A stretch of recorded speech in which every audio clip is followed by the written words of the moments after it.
Hi, everyone. Good evening and welcome back to another live show. Hope you will enjoy this one here.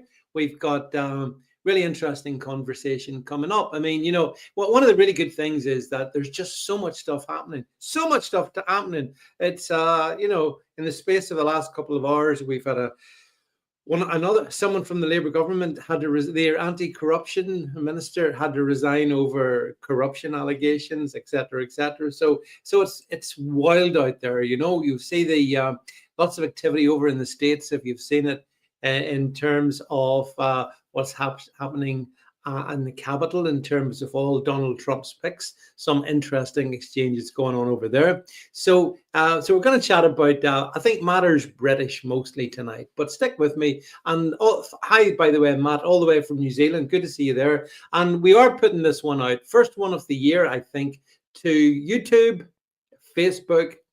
Hello, Mark Zuckerberg. I hope you won't be deplatforming me for speaking more truth.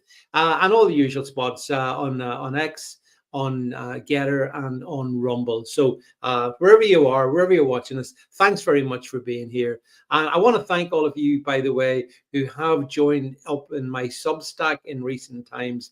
I appreciate that. Thanks very much for that. Now, I want to, just before we get going here, I want a big reminder for everybody. Bring it up on the screen. We have a special event coming up in a fortnight. It's over for 2 weeks. And that is, we've got a night with Ben Habib and Baroness Hoey talking about the whole future politics of the UK. And given stuff that's been going on, it should be highly relevant and should be a really good-natured but interesting conversation. So what I would say, if you can, please go to davidvance.net, click the button and get yourself a ticket and come and see me and Ben and Kate and all the others who will be there on the night. You'll be very welcome. There is a bar, not a free bar, but there is a bar, I can assure you, and it'll be a good night's chat. So hopefully, if you can do it, you will make it there on January 30th. Okay, so as I say, I mean, there's lots of stuff kicking off, and it's always good. It's always good from my point. I've been analyzing this stuff since the beginning of time. It certainly feels like that, actually.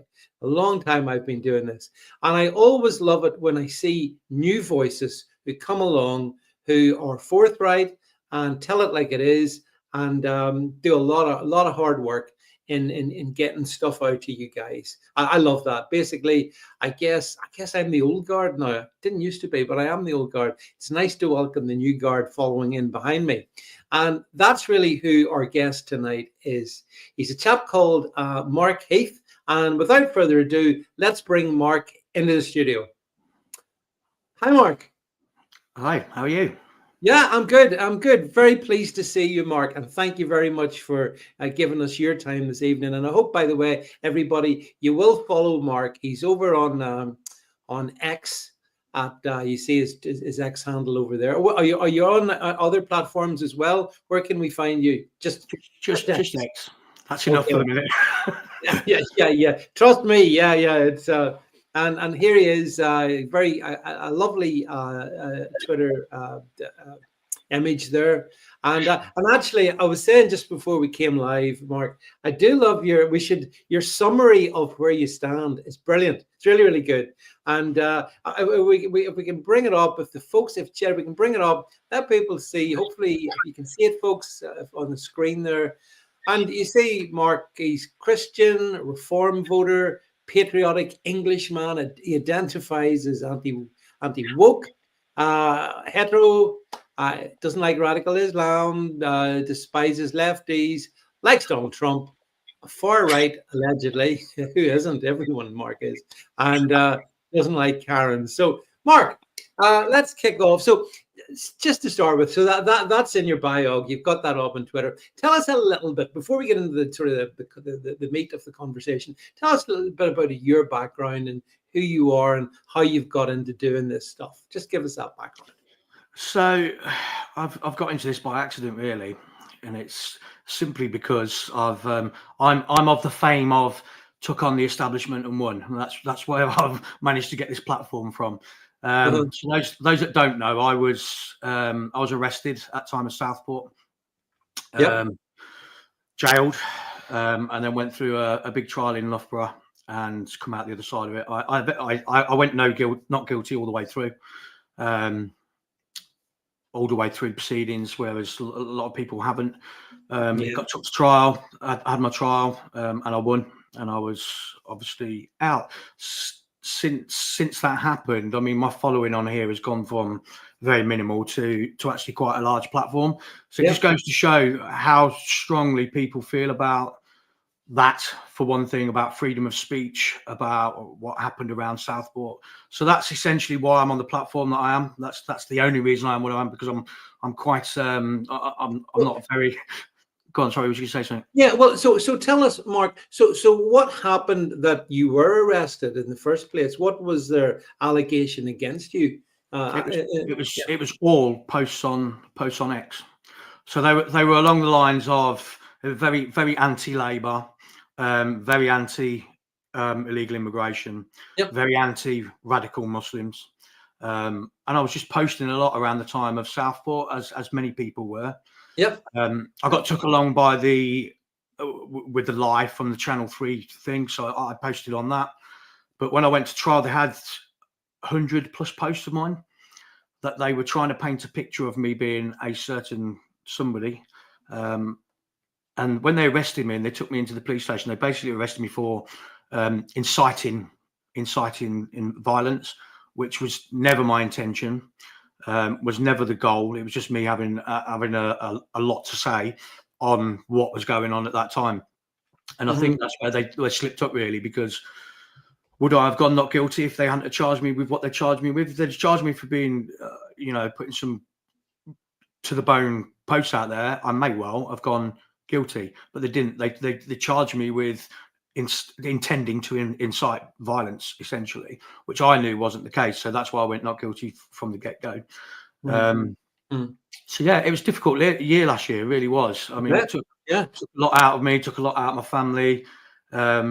But what it has done, it's got me this platform, which I'm more than happy to ride, more than happy to put my voice out there, more than happy to champion free speech and making sure people have the right to say what they want to say. I think it's like, when they strike us down, Mark, we come back more powerful. I mean, I was taken off this platform back in September of 2020. I was 2020. I'm 22. 2020 for a couple of years. I was removed. I was erased. And then it came back bigger and stronger. And this is what happens. You actually cannot silence the truth. You can't. You can temporarily shut it up. But I'm fascinated about what your experience, because going back to August of last year, when all that was going on post Southport, and the thing that I found so shocking was that people were coming onto these platforms like X and over on Facebook, and they were expressing, as far as I could see, frustration and outrage at what had happened. Legitimate frustration, legitimate outrage, and it was shocking that the police were coming then after them and saying, well, it's incitement, it's this, that, and the other. And so many people went to prison. They went to jail because they pleaded guilty. And as you know, Mark, once you plead guilty, that's it. It's all over. Some people had the wisdom to plead not guilty. And I know a couple of those, and including yourself. And that was the right move to make, because that way then you could fight your case. Was your case heard in front of just a judge, or was it a judge and jury? Oh, judge and jury. Yeah, it was a big. It was a big one. It was 6 days long. Quite taxing. It was. I mean, it cost them £60,000 to put me through court. So that's at the taxpayer's expense. But yeah, there's still people in jail now that, like you say, have pled guilty. There isn't any hope for them because they pled guilty, and that's what the government wanted to happen. That's what the CPS wanted to happen, is to put pressure on people that were in that situation to plead guilty, so that didn't have to worry about anything else. It's just like, bosh, there you go, you're in jail now. And it was, and it was happening. There was coercion there, because it happened to me as well. I mean, the amount of pressure I had to go guilty was phenomenal. I tell you, that was from the police to the interview to my initial solicitor. So I understand what everybody else went through and why they did what they did. But it makes you wonder, just if a few more people would have just stood their ground a little bit and said, no, I'm not guilty of that. Let's put it through a jury. Let the jury decide whether I am if I'm inciting some kind of civil unrest. And luckily for me, it went my way. But if it didn't, I'd be in prison now, and I'd be in there for my barrister said 4 years I would have got. So I'd have been in for 2 years. So you know, and there's people that are going to be in for jail all this year, and they won't come out to next year, that have basically done less than what I've done, really. Some of the things that people are in jail for, I mean, my posts are close to the bone, I will admit it. I'm very opinionated. I've got my opinion on a lot of things, and I'm not afraid to wear it. And people are in jail that are going to be in jail for, they're not going to see 2025 at home, just for doing the same sort of thing. And that is simply because of the scandal of being coerced and pressured into getting guilty. I mean, they're telling them that they were going to be on remand, and they're not going to, you know, they'll be on remand for 6 months minimum before anything happens. So your best bet is to plead guilty. And they go, it's a scandal, which I've covered myself. And it needs to be kept talking about, because we have got political prisoners. I don't care what anybody says. There are political prisoners in jail, including Tommy Robinson. I believe he's a political prisoner. That shouldn't be in there. And it's wrong. No. I mean, one of the things that sickened me most about it was a lot of those people who are now behind bars, as you say, they were lured into pleading guilty, which was the end. That was it. Then they were doomed. And a lot of them were people who had spotless records. They'd never done anything except they'd got annoyed and they'd posted stuff. Or you know, some of it maybe close to the bone, maybe whatever. But I mean, you don't go to prison for that, Mark. You know what I mean? A slap on the wrists, maybe a fine, whatever. But this was, and this is really what I wanted to get into with you, that this was a sign that the UK was going into a different phase. You know, by the time we got to the end of August last year, Labour had come into government in July, and this happened at the end of July, beginning of August, and then the arrests happened in August. And honestly, I don't remember a time, Mark, certainly in social media, and I've been on social media from the beginning, where there was genuine fear. People were going, "Oh God, I better take that post down?" And I didn't take any post down, because 2 lessons I've learned: never apologize. Never apologize, and don't retreat. But a lot, I understand other people just, you know, they some of them did, but too late, because screen grab. I mean, once it's there, it's there forever anyway. People should know that, but they don't. But it was a chill. It was a chill, wasn't it, that we got into in August? And I'm not sure how much we've come out of that, because we're still seeing people. Mark, there was one there the other week. Some guy, I think, got 4 or 5 years for Facebook posts. Yeah, it did what it was supposed to do. Obviously, Keir Starmer's come into power, and then all of a sudden he's got these riots taking place on the streets all up and down the UK, and he's like, "This cannot happen at the start of my tenure." So. Yeah. It was his instruction to jail people like they were. I mean, people that have raped people that have done extreme violence were being put to one side, so that people that have posted stuff on social media could be put into prison. And at the end of the day, it did work, because the riots quelled quite quickly, you know, and he was shown to chucking people in jail. And it's a shame, because I'm not the same person now, and I'm not the same person. Every part of me wants to scream and shout like I used to, but I'm a bit more reserved now, and that's not for my benefit. It's because of what my wife has gone through and what my son has gone through. And I promised them that I'm never going to put them in that position again. So I'm very mindful of what I say now on X, which is where I do all my posting. I try to steer away from Islam stuff and immigration, although I do talk about it, and I just try and focus my attention on Labour and the government and the state of the UK at the moment. But that's a shame, because I shouldn't be gagged like that. Nobody should be gagged like that. And we live in a country of free speech. well, we're supposed to live in a country of free speech. We don't anymore. No, that's the thing. We don't anymore. But it was set out to do a certain thing, which is to stop the riots. It worked. People are now in jail for a long time for silly things, and I suppose it was job done from Keir Starmer's point of view. And yeah, people are still gagged now, and it's a shame. It's actually like a comment I see here is brought up from Citizen K. Hello, Citizen K.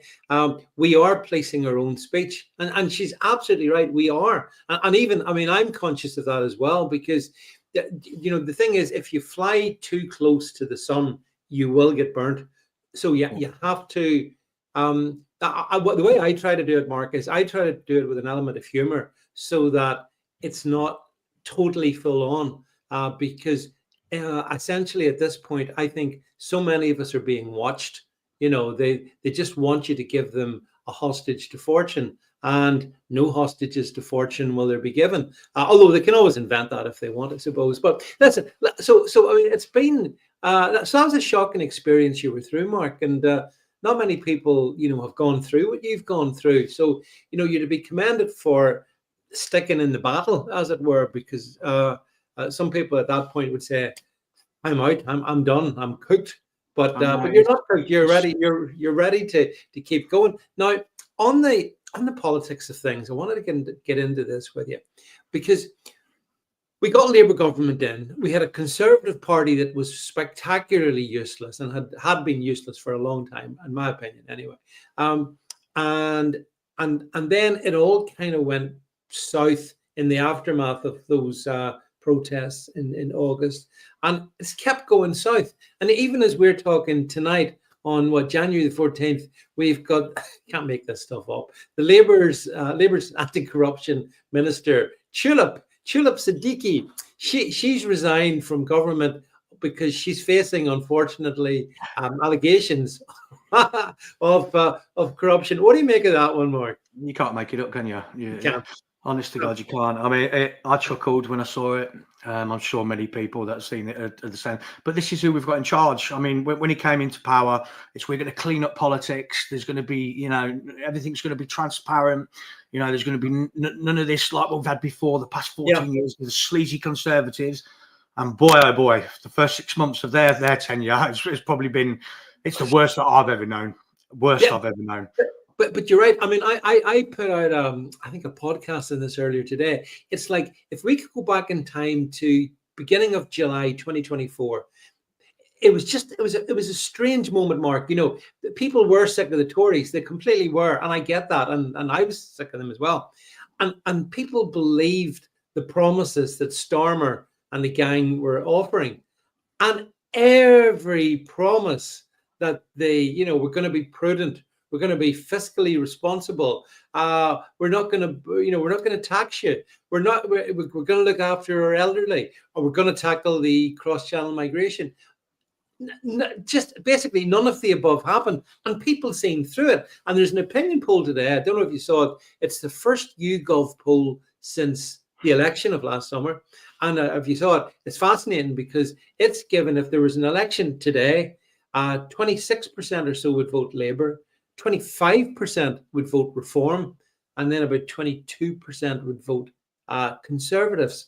So what I want to know, David, is who's this 26% that are still going to vote for Labour? I mean, clinically insane. That these are people who should be institutionalised. I don't know. Trade unions, public sector, civil servants, maybe. I'm not sure. But the thing about it is, Mark, in the space of 6 months. That's a massive change. You know what I mean? If literally on those percentages, if people did go out and vote tomorrow, just roughly, Labour's majority is gone.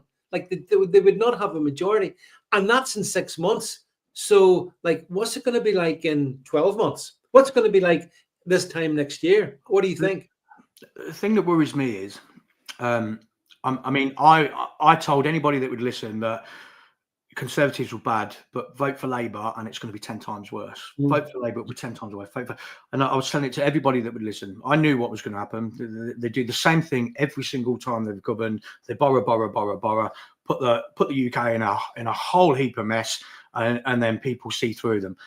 This time they've been found out very, very quickly. Very fast, yeah. What worries me is that it's been such a drop from where they were, this super majority to where they are now, only just 1 point ahead of reform after 6 months, that when it comes to the next general election, whenever that might be, now I'm hoping that it's soon. I'm hoping that it's pushed through because of their incompetence and the thing. Because if it lasts the full term, I think Keir Starmer's playing the long game. Is that they've done all this early doors. They said they wouldn't do this, they said they wouldn't do that, and they've gone ahead and done it. We'll take a hit on it, but then in 4 years' time, we'll just keep building.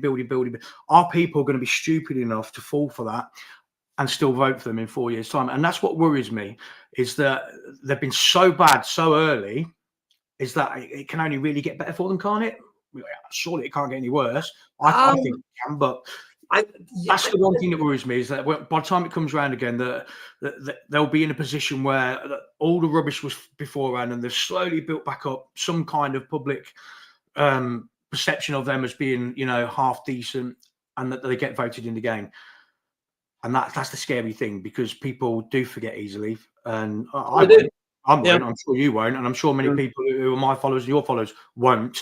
However, that is just a small majority of the UK voting electorate, Yeah, well, I mean, it's a very interesting point you make, Mark, because they have gone so bad so fast, and they've done. The only thing is, I don't think that they have done the bad things first, and then it's going to be good. I think they're so inept and so clueless that the things that are bad, I don't think. I mean, I think Rachel Reeves and Starmer thought the budget was good, and we haven't even seen the effects of that, because, as you know, the tax changes don't kick in until April. So I'm not sure. I think they are I think they're clueless. Like, I've never seen a cabinet, and Starmer is a robot, right? But you've got Angela Rayner, David Lammy, Mark, people, like zero ability around him. I don't see a replacement for him. Do you?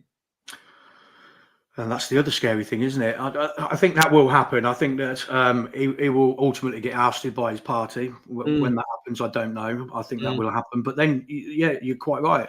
Who comes in? Angela Rayner? No. Is she the next prime minister? Who takes over from him? The only way this has to happen is that a general election needs calling a lot sooner than what is going to happen. But there's nobody qualified on their front bench. I mean, Rachel Reeves, Rachel from the camps. Rachel from the camps. Don't tell her that. That's misogynistic. It is, and I shouldn't say that. So anybody watching this, please don't knock on my door, Mr. Policeman. I do apologise. Yeah, which has happened twice, David. Since I got let out of jail, you know that I've had police at my door twice. No, I didn't know. Yeah. That's a different thing. But she is crashing the economy. She is, and that will all become apparent come April. We'll be in recession. She hasn't got a clue what she's doing. I don't think. Well, I'm sure many other people don't think. It's just how she goes. Is that will she resign or will she get pushed? But I think she's too much in Keir Starmer's pocket to be pushed. So it would have to be a resignation. But I don't know what to say about her. I really don't, because what she's doing is affecting all of us. They're playing with people's lives. They're playing with people's money. They're playing with people's futures. And she's making a terrible, terrible, terrible mess of it. And we're only 6 months in. This should be like the honeymoon period for them. This should be it's not. But this is the thing, Mark. I've been around politics a long time, and this is the honeymoon period. I remember when Tony Blair came in back in 1997. The honeymoon lasted a couple of years, really, and this is the honeymoon period. But this is the honeymoon from hell, because it couldn't be worse. And even the detestable abomination of the BBC are asking the occasional, well, maybe Rachel hasn't made quite the right decisions. I mean, we all see where this one's going. This is going. My forecast is UK in recession by the summer, And then if she can last beyond that, I'd be surprised, because as you said, him and her are linked. That's the thing about politics. Prime ministers and chancellors are linked at the hip and it's very hard to remove, unless, as you said, Mark rightly, unless she decided that for personal reasons she wanted to step aside. She's out of her depth completely. And the problem is, so will our country financially. And that's before we get to January 20th, Donald Trump in the White House. And I'm hoping, I'll be honest, everyone, I hope he puts tariffs. I want to see the UK tariff to hell and back, because I want this government brought down now, not in 2029, because the damage, it might be too late for us then. My producer and I talk about this, and we both feel, Mark, that, at one point, 2029, but this is so bad, as you say, so bad, so quick. If it keeps going like this, maybe if there's a run in the pound, maybe something like that happens. Well, there is a run in the pound, something really bad. Maybe that could trigger an election. I don't know. What do you think? It's funny you should say honeymoon from hell. They should have actually ditched him at the altar before we even started. So I'm looking forward to Donald Trump coming in. It's there in my bio. I like Donald Trump. I like what he's all about. I think the fact that he's invited X amount of world leaders to his inauguration and not Keir Starmer is fantastic. That must be a kick in the teeth for Mr. Starmer. I mean, he's that far up himself that he'll probably say he's not bothered, but deep down he will be. And I'm with you. I think they should put the tariffs on. It's going to be of detriment to us, but ultimately the bigger picture is something else. And I think with Donald Trump coming in, it's a window of hope, I suppose. I think so. With him. And I just hope it has the right effect, because the last thing we want is to be having some kind of argument between the two, which is the way I see it playing out for the first few months. But and I do think Trump will put tariffs on, and I think they're going to be harsh, and I do think he's going to make Starmer squirm. And if there's any truth in the 100 delegates going to America to there is, there absolutely is, that has to have ramifications, and this is probably why Elon and Trump are going in hard on Keir Starmer. He can't possibly last 4 years, can he? No, I don't. I don't know if you'd agree or not, but I think from January the 20th, and that's only just a week away, the world will change politically, because Donald Trump is he's such a pivotal figure, and he's so much power, and it's great. And it's not even Donald Trump this time, because it's my namesake, JD Vance. It's RFK, it's Elon, obviously, it's Vivek Ramaswamy. It's an amazing cabinet that he's bringing in. And so when we see, and we'll not get into the migration thing too much in this conversation, but when we see mass deportations, which will happen in the weeks and months ahead from the States, 100%, because Donald Trump said it's going to happen. Believe it will happen. Maybe that will stop. Like people like Giorgia Meloni, who is invited, by the way, as you know, probably to the inauguration. I mean, maybe they'll start doing a bit of deportations as well, and maybe other leaders around Europe could do that. I can't see our leader doing it. I can't see Starmer actually wanting to do that. But it's one thing where everything. We're recording this, and the world's going to change in about a week. And you watch what's going to happen here, because the crying from the BBC is going to be brilliant to behold. So like you, I'm a long-term Trump supporter. I know he's not perfect, but nobody is. None of us are, as we all know. But his instincts are really good. And not inviting Keir Starmer. Lefties were attacking me in X today, saying, well, I mean, it's not as if any other prime minister's ever been invited. Well, that's rubbish. But secondly, didn't matter. You would want to be there. Giorgia Meloni, the Italian prime minister, is there. The Argentinian president is there. Do you know what I mean? There's 12 world leaders at it. Oh, But it will hurt Starmer, deep down. It will hurt him. yeah, You know what I mean? yeah, But I guarantee he's vexed by that. I mean, publicly he'll say, "Look, I've got things to do anyway. yeah, I've got, he will. Yeah, I've got to fix Rachel Reeves' mess, so I can't be over there doing that." But then you've got Nigel yeah. Farage will be there, you know, leader of Well, reform. that's right. Of course, yeah. Guest of honour, and then Keir Starmer. I mean, you can't make it up, can you? You know, No, reform, the bad boys. He's going, and Keir Starmer's not. It's. I mean, I love it. I love the fact that he's not being invited, and I yeah, hope he gets an idea of just yeah, how people think about him. Because, and I think Trump will put the spotlight on him anyway, just with the way he is. But I'm 100% looking forward to him coming in. He's what that list you put up of mine. That's Donald Trump as well.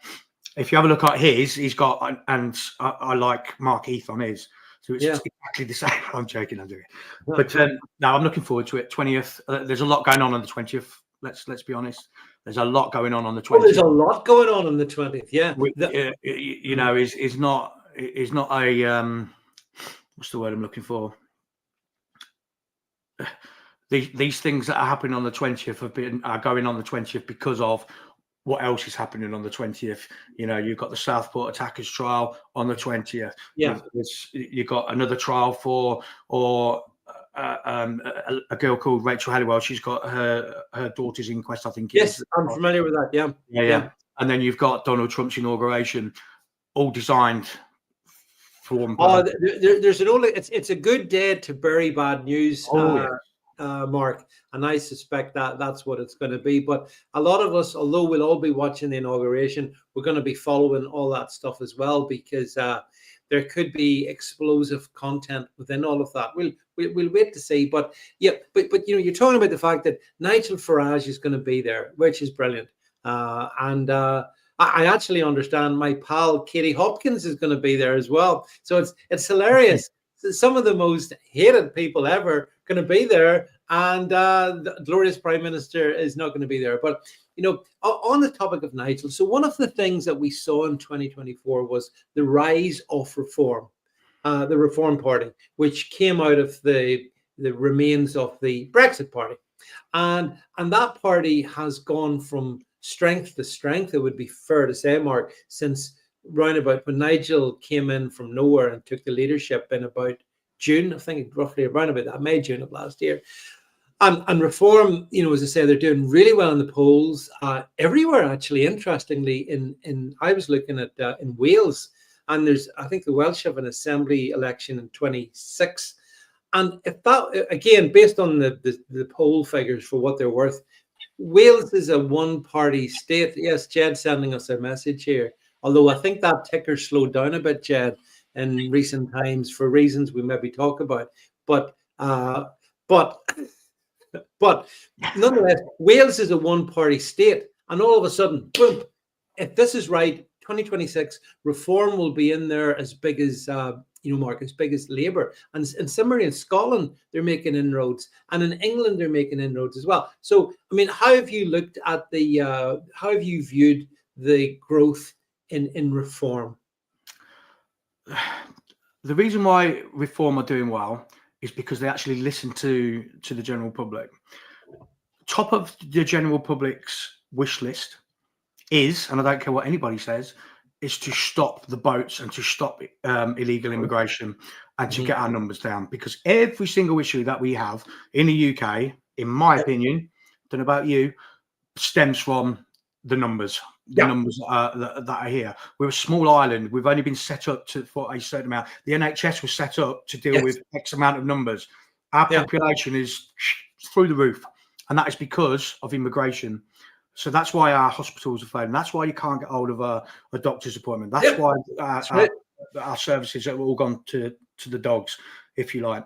And it's Reform are the only ones that have actually come out and said, we acknowledge that is where you see our problems, and we will tackle it head on. Having said that, since he's been an MP, he's come out with some very dubious statements and things which have not enamoured me at all. I'm a Reform voter. I will vote for Reform no matter what. I think they are the opposition. And whether that's general elections in a year's time or in 4 years' time, I will be voting for reform. And the reason is that they are best placed to take on Labour and to oust them, because Conservatives are done for at least a long time. Years, they're done for a long time. But I am getting a bit concerned about some of the things that Nigel is coming out with. Basically, now he's in his seat. It's almost like we were talking earlier about we're being gagged and we have to police ourselves on what we say. Yeah, I think he's very much in that situation at the minute. He's now an MP. He goes to the House of Commons. So all the good stuff what he said before he got elected just seems to have stopped now. Now he's in where he needs to be. All of that stopped. Like we're not going to be able to mass deport. We're not going to be able to do this. Yeah. We're not going to be able to do this, do that, do that. And it's a little bit concerning. But I don't know what sort of, if he's playing, what sort of game he's playing. Is he saying that just because that's what people want to heard? The left, and the BBC and people like that they are waiting for Nigel Farage to mess up on a grand scale so they can go boom in on him. So I think he's being quite clever, and that's what I'm hoping he is. He's being quite clever, that he's minding what he says, minding his P's and Q's, minding what he says, so that he doesn't get taken down before we get to the main event, which will be in 4 years' time. But that said, I still want to hear the Nigel before he got into as an MP. I still want to hear that Nigel. I want to hear him being tough on this. I want to hear him being tough on that. It seems like we're getting a watered down version. I understand it. How I understand it, I think that's why he's doing it, is so that he doesn't get cancelled, if you like. But Reform are the only party that can stop Labour or this two-party system. I believe that Reform are the opposition now, and I think it's simply because that they understand what people want. And top of the list for me and for a lot of people that I know is immigration, because immigration has a domino effect on everything else. And I don't care what anybody says, that is fact. The numbers that we have has a domino effect on our hospitals, on our everything. And let's be honest, diversity has not really been our strength, has it? It's been a weakness. It's our weakness. It's a scourge on us at the moment, and we're no better off for having all these illegal immigrants or immigrants coming over and putting them up. We are not a better society for it. I don't care what anybody says. It is making us poorer. It is making our crime levels go through the roof, and it's making us a laughing stock, to be honest, because at the minute the UK is seen as a soft touch, and unless we get somebody like Nigel Farage in that's prepared to stand up and shout and do it, let's be honest, Keir Starmer is going to continue the way he has done. He's a socialist dictator in my book. The scary thing is he's got the ethnic minority vote, and the more we let in, the more votes he's got. Let's be honest, which is the scary thing. So I think we've got one opportunity to oust them, and I hope we take it. I hope anybody that's listening to this or has got any kind of a brain cell on them, we've got one opportunity to get this Labour government out, because if we don't, they're going to be here for a long, long time. Yeah, I think there's a lot of good points there, Mark. I think I wondered what you made of. Again, I think it has been a strange period with some comments that Nigel Farage has made in the past couple of weeks, really. But one thing he did say related to someone that we mentioned, and that was Tommy Robinson. And Elon Musk, the owner of X, had said and tweeted it out, "Free Tommy Robinson," which was and I'm familiar with Tommy Robinson's sort of inner circle, let's say. And they were delighted about this, because Tommy is languishing in a prison for a contempt of court, which, whilst unlawful, shouldn't necessarily put you in solitary in prison. It could be a fine. You could deal with it in different ways. But anyway, leave that to one side. So Elon had, as I'm sure you recall, had tweeted that out. Nigel came back and said, "Oh, well, it's not just quite as simple as you might think, Elon, but don't worry about it. I'll explain it to you at the inauguration." And then Elon, and this was an amazing thing, he then sent a different way. Or again, just for clarity, free Tommy Robinson. And then, and this is the question I'm putting to you, he said, essentially, Nigel Farage may not be the person to lead reform. What did you make of that? Yeah, very telling.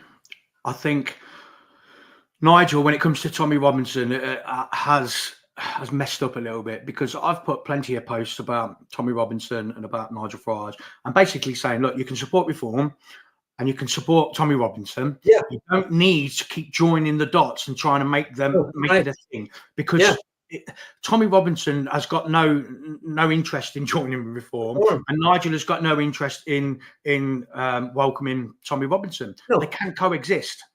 I think the one thing that is telling is that Tommy Robinson has said to his supporters, look, vote for reform. They are the ones that can make the change that we need.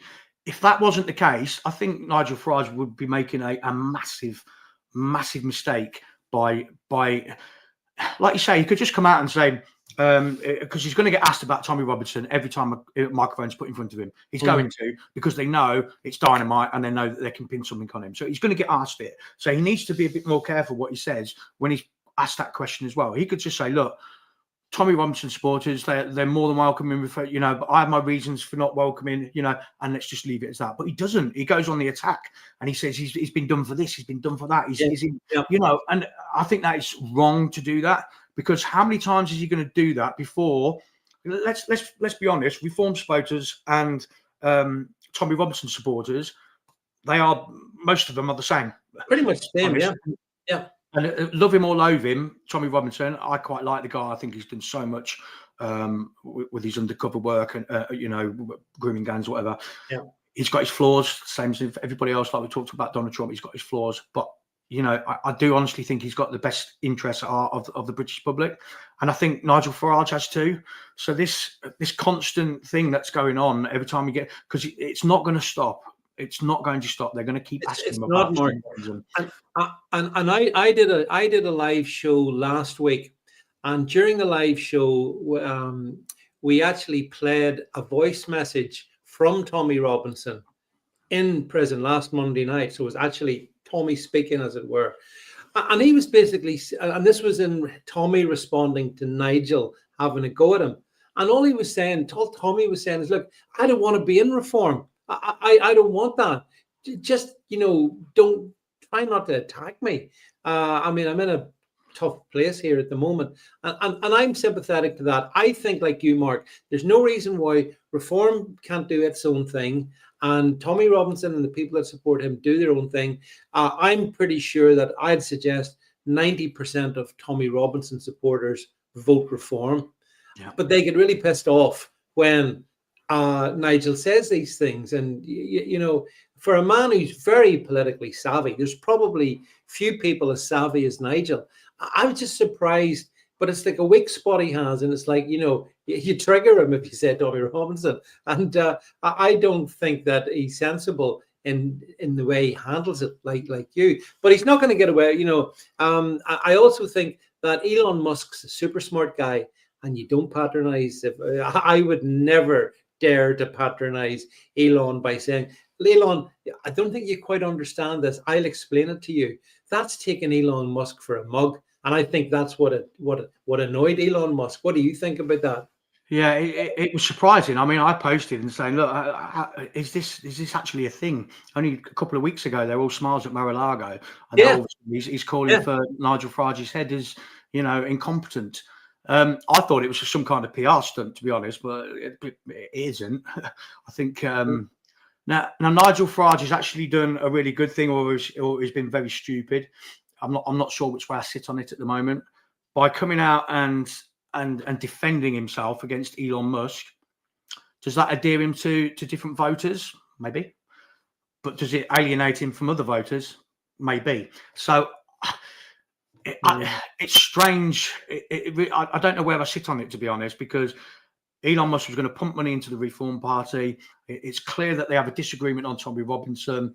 Elon Musk has said what he's said, and Nigel Farage has doubled down on it, on what he's saying. So it's all a bit strange at the moment. I don't know how it's all going to play out long term, but is he going to gain voters by by basically sticking his middle finger up and saying, I don't need Elon Musk's approval, I'm my own person?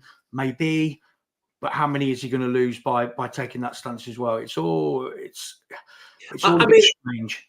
I mean, I think sometimes I'm like a John Lennon figure in amongst the right here. I want to give peace a chance. I don't want to see Tommy supporters and Nigel supporters fighting. I don't want that. But I also think, and I'll just be honest in this one, I think that that if you're so determined to curry favor with the mainstream media that you'll throw Tommy Robinson to the wolves, I think that's cowardly. I do think that's cowardly. Some will say, no, it's real politic, David. You don't understand. It's real politic. I think it's cowardly because the mainstream media ultimately, I mean, you know this, Mark, I know this. They will turn on, if Nigel Farage discovered a cure for cancer tomorrow, the mainstream media would say, why did it take you so long? You know what I mean? They're gonna try and get him. So why pander to them? What do you think? Exactly the same. Exactly the same. I mean, Nigel Farage is going to be damned if he does and damned if he doesn't, because no matter what he does, he's going to have them gunning for him. No matter what he says, he has to mind everything that he says, etc., etc. I think the best form is just to say nothing. If you can't say anything positive or nice, probably best to say nothing at all. And I think that's the approach he should be taking with when it comes to Tommy Robinson and his supporters, because Tommy Robinson supporters are reform supporters. So I think he's being a little bit silly, by biting every time that something's said to him. If you can't say anything nice, don't say nothing at all, and that's the way I would play it. Yeah, I think so, and it would be good if Nigel played it a wee bit more subtly. But I don't think he wants to take Elon Musk for granted, because I think that would be a big mistake. And whether or not Nigel's plan is, as is being suggested to me, he's trying to bring along the average punter. That may be right, but then who is the average punter exactly in 2025? Who is that person? We've got a highly polarized society out there. I mean, but tell me this: do you think the Conservatives, because you say I think they're beat. I think they're dead in the water. Do you? Kemi Badenoch, she needn't bother. I think they made a mistake by putting her electing her as leader. I think they made a massive mistake. I think the only opportunity they had was if Robert Jenrick was their leader. I really do believe that. I'd love to see somebody like Robert Jenrick come over to reform the Suella Bravermans and that type of people. But as endearing as some people think Kemi Badenoch is, I mean, she's not had a good start, has she? Let's be honest. No, against Stormer. She's coming across so poor. I mean, I sometimes sit there and think, what the hell is she saying? And I'm just an average Joe, and I'm thinking, oh, you'd never say that. So I think they missed a trick. I think they're going to be out in the wilderness for a period of time now. They had an opportunity with Robert Jenrick. They've missed it. I think they've got the wrong person in charge, and I don't even see them as any kind of opposition for the next 8 years. Yeah, because I think where the Tories are fundamentally damned is that if they say anything about anything, all that Labour have to say is, well, you were in power for 14 years. What did you do? The cross-channel migration, what did you do about it? Yeah.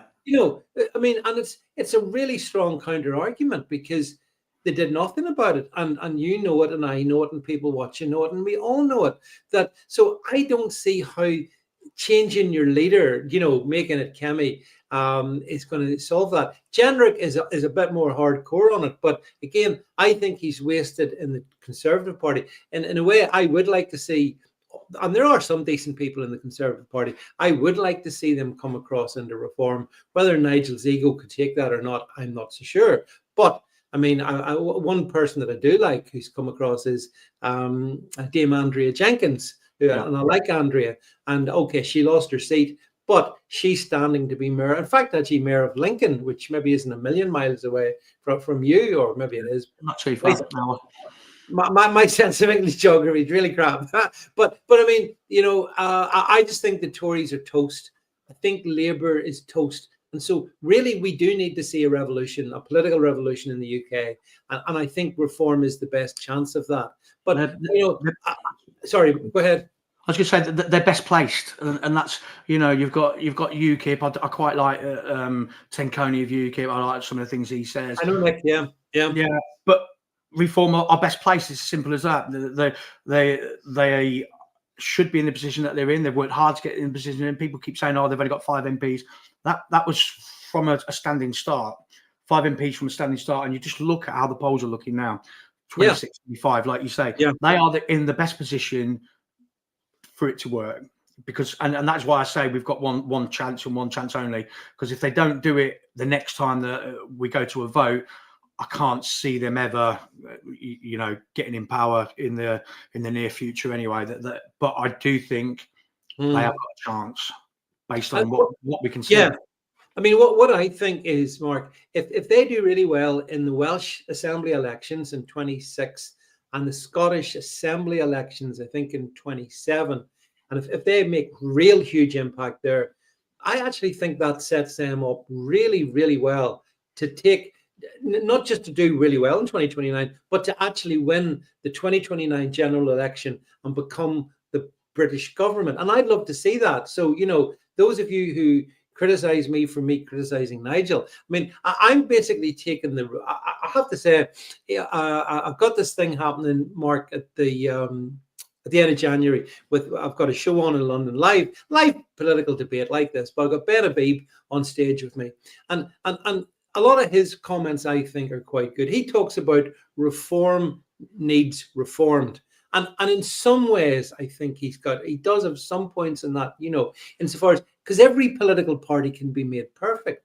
And I understand Nigel Farage's dilemma as well, because you need to professionalize. If you're going to become a government, you need to make sure your candidates are like Caesar's wife, pure as the driven snow. You got to do all that. I get all that. And that's a monumental task. And I'm not underestimating that as well. But I do think that, I don't want to replace Labour or Tories with this other party that you can't ever criticize.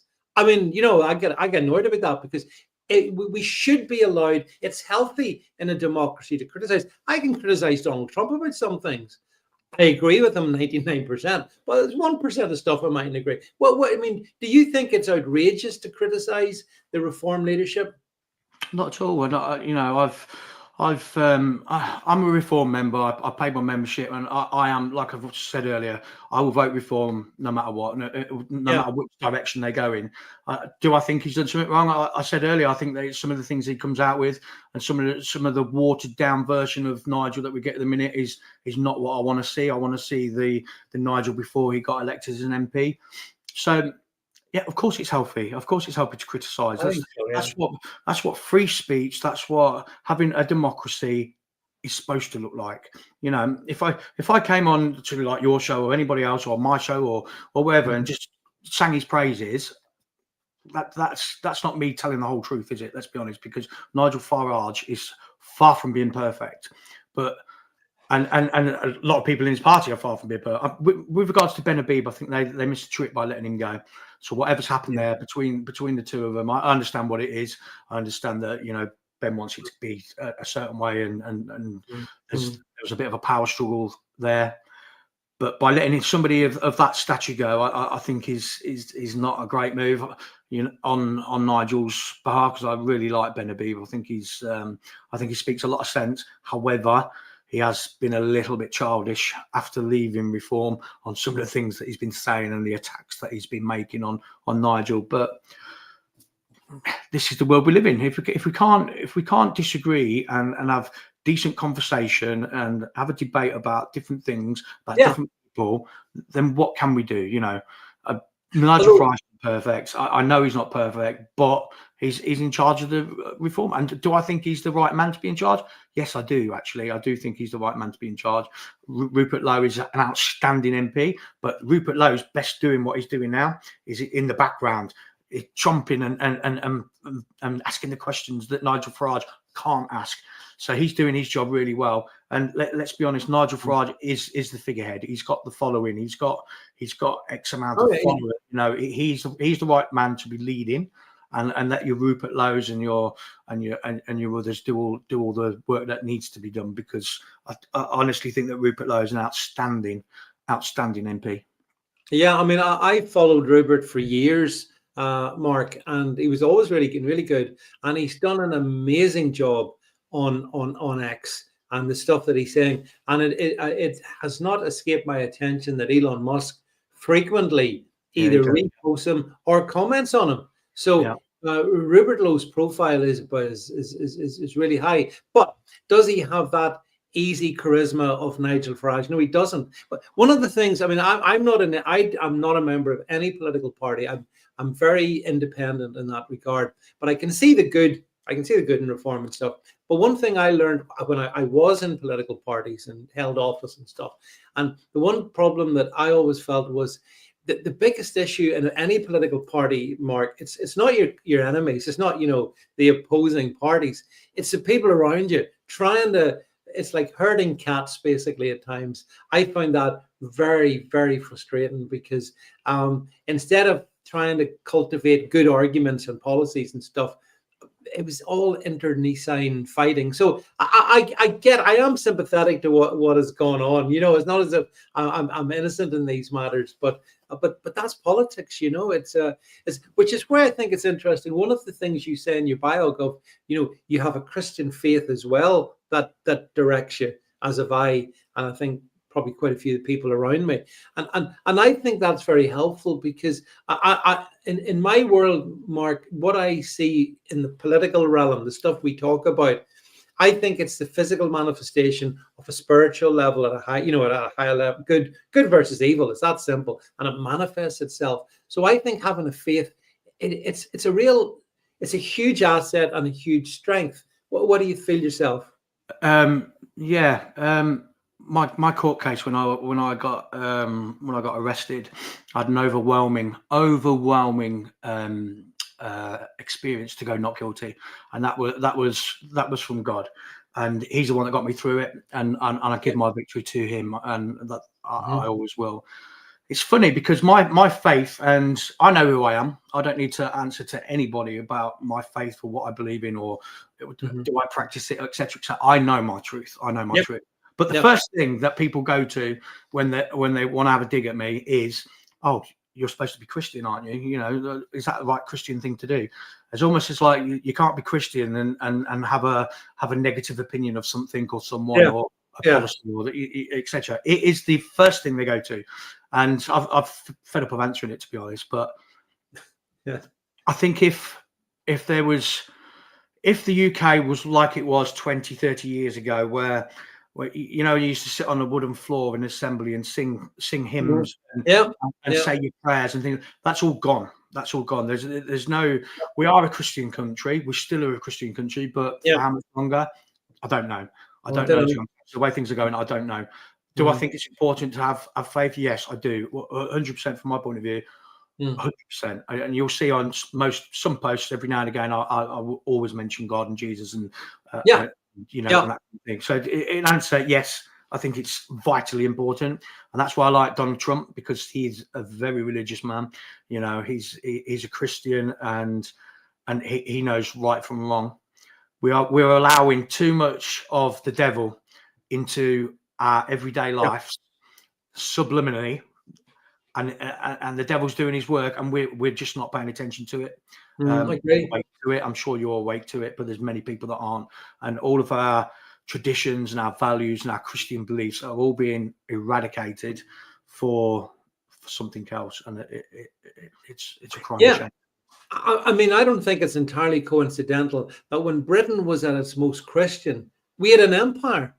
Yeah. We were a global power, and not just that, but we made amazing advances in technology, in agriculture, the Industrial Revolution, all that stuff. And a lot of those guys that, had a faith. As we've gone through the last 100 years, especially post World War II, that started to fade away, as you said, fell away from the 50s through to the beginning of the noughties. And then taken a plunge since then, and I don't think there's anything wrong. I call my Christianity, it's a muscular Christianity. I reserve the right to say whatever I want to anyone, but backing me up is just a set of values. I don't see Christianity as being meek and mild necessarily. After all, Christ threw the money changers out of the temple, etc., etc. So I think we are in some regards misrepresented, and I also don't think it's coincidental that some of the best people that I know do have that as a guidance. And it doesn't mean you can't be a good person and not have it. But I just think ultimately you sleep easier at night, Mark, you know. But hey, listen, you know, yeah, listen, we've got to the end of our allocated time, I can see here. So, you know, I wanted just to say, Mark, it's been a real pleasure to chat to you. Thank you so much for coming on the show. And can I recommend everybody watching this or listening to this, go over to X, make sure you see Mark's page there. Make sure you follow him, give him a follow, and he's got a great output out over there. Some really good interviews, great guys that you have on. I see my friend David Atherton over there and whatnot, yeah, and Raw and Charlie, etc. Yes, interesting collection of it. But please support Mark, because the other thing is, Mark, final point. I think we should try, or the right, let's call it generically, we do better if we hang together. You know what I mean? Rather than would be hung separately. Would you agree with that? 100%. I think we if we don't stick together and we don't have each other's backs and we don't, you know, put each other's content out and, you know, keep the word going, then, you know, the left will have it that we're cancelled. That cannot happen under no circumstances. I've really enjoyed it, David. I really have. Hopefully we can do it again sometime. Yeah, no, absolutely. And as I say, everybody, just to finish, do support Mark. And finally, I see some of your comments. If you love Ben Habib, then come along and say hello to Ben Habib in 2 weeks' time. And we'll pick up some of these conversations then as well. And ultimately, we will try and make sure that the political conversation keeps happening. So just before we go, quick on screen of the event, which we're putting on. There you go. Actually, we've talked about Ben Habib, Baroness Hoey, Kate Hoey's there as well.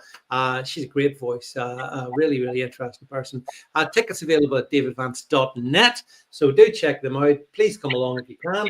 I want to thank all of those of you who have commented on the show. That's great. We shall return on Thursday with a live podcast. Back again next Monday with my friend Jackie Devoy. And then the following Tuesday, potentially with Catherine Blakelock, who you may or may not know, Mark, founder of the Brexit Party. So got some interesting voices coming along the stream, but from Mark and myself for tonight, it's good night.